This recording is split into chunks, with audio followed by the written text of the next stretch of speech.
जी अस्सलाम वालेकुम। जी स्टूडेंट्स, आज हम एक बहुत इम्पोर्टेंट टॉपिक है मैथ के पॉइंट ऑफ व्यू से। अगर आप एड मैथ पढ़ रहे हो ओ लेवल के अंदर, या आप एफएससी के स्टूडेंट्स हैं, या आप ए लेवल के स्टूडेंट्स हैं, तो ये आपके लिए बहुत हेल्पफुल है आज का लेक्चर। क्वेश्चन ये है कि अगर आपको एक कर्व दी गई हो और एक लाइन की इक्वेशन दी गई हो, तो how you can find out the point of intersection between when a curve and a line is given to you. Let's suppose ये हमारे पास एक कर्व है, ठीक है जी। ये हमारे पास एक स्ट्रेट लाइन है। ये लाइन इन दो पॉइंट्स को कट करती हुई जा रही है कर्व के। ये वो दो पॉइंट्स हैं जो पॉइंट ऑफ इंटरसेक्शन है of this line and curve. अगर हमारे पास कर्व की इक्वेशन हो और लाइन की इक्वेशन हो, how can we find out the point of intersections. आज हम ये चीज़ डिस्कस करेंगे। ओके, अब हमारे पास एक इक्वेशन गिवन है कि आपके पास एक लाइन है x + 2y is equal to 10 and the other equation you have a curve 2y square minus 7y plus x is equal to 0। अब आपको क्वेश्चन ये है कि अगर आपके पास ये कर्व हो, ये एक लाइन की इक्वेशन हो, तो आप कैसे इनका point of intersection find out कर सकते हैं। अब इसका point of intersection find out करने के लिए आप पहले यहाँ से x को सब्जेक्ट बना लें। आप x को भी बना सकते हैं, y को भी बना सकते हैं, लेकिन हम अपनी आसानी के लिए यहाँ पे x को सब्जेक्ट बनाएंगे। उसकी रीज़न ये है, आप कोशिश करें कि ऐसे वेरिएबल को सब्जेक्ट बनाएं कि जिसके लिए आपके पास दूसरी साइड पे एक लीनियर इक्वेशन रहे, आपके पास फ्रैक्शन ना आए। बिकॉज अगर फ्रैक्शन आएगी तो आपको आगे एलसीएम लेने पड़ेंगे।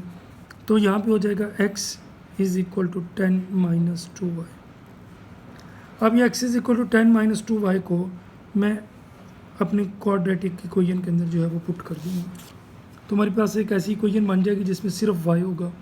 तो 2y square minus 7, it was 7y, sorry 2y square minus 7y है, माइनस 7y प्लस x की जगह पे वैल्यू पुट कर रहा हूँ 10 - 2y is equal to 0। Now it will be 2y square minus 7y minus 2y, it will be equal to 9y plus 10 is equal to 0।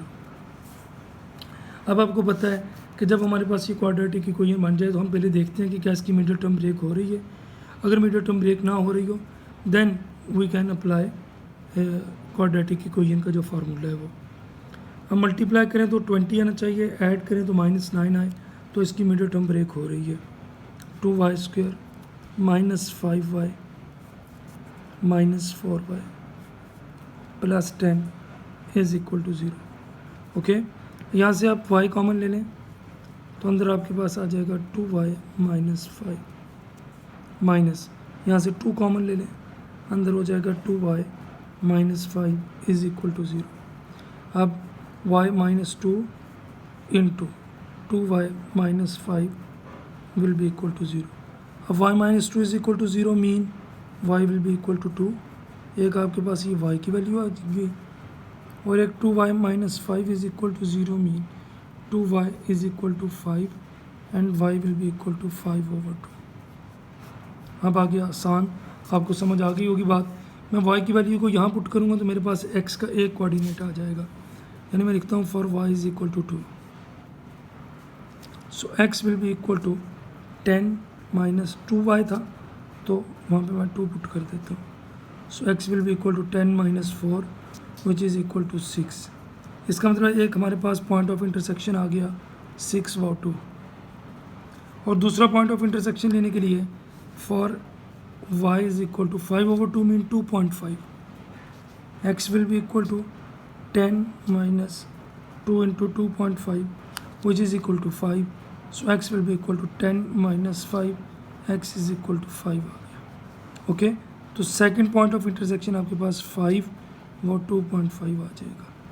तो इसका मतलब है, अब मैं अगर इसी कर्व के ऊपर और लाइन के ऊपर जाऊं तो मैं कह सकता हूं कि मेरे पास एक x का पॉइंट जो है, एक यानी पॉइंट ऑफ इंटरसेक्शन 6/2 है, और लेट्स सपोज दूसरा पॉइंट ऑफ इंटरसेक्शन 5/2.5 है।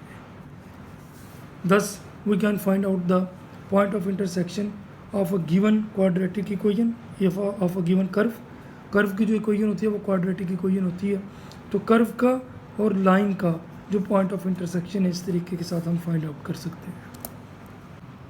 जी ऐसे ही हमारे एक स्टूडेंट ने हमें क्वेश्चन भेजा है कि जी अगर आपके पास एक लीनियर इक्वेशन ये हो और ये एक क्वाड्रेटिक इक्वेशन हो, then how you will find out. इसमें x is equal to 8 + 5y कर दें, ठीक है जी। अब इस वैल्यू को इस इक्वेशन में पुट कर दें, plus 9y is equal to 30 + 8 + 5y, जहाँ पे x था।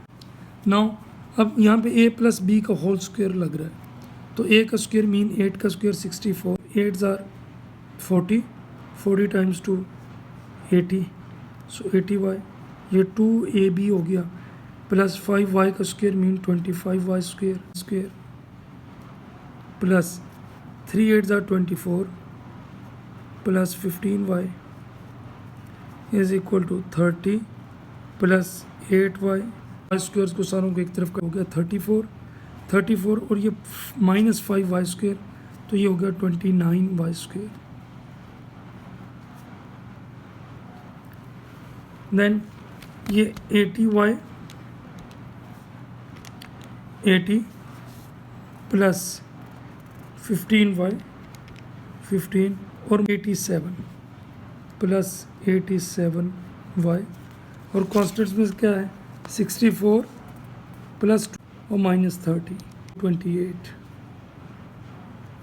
Sorry 58 square plus 3y plus 2 is equal to 0। Middle term break करें, y plus 2y plus y plus 2 is equal to 0। y common ले लिया तो y प्लस 2 प्लस 1 कॉमन लिया, so y plus 2 is equal to 0। अब आपके पास y plus 1 और y plus 2 factors आ गए,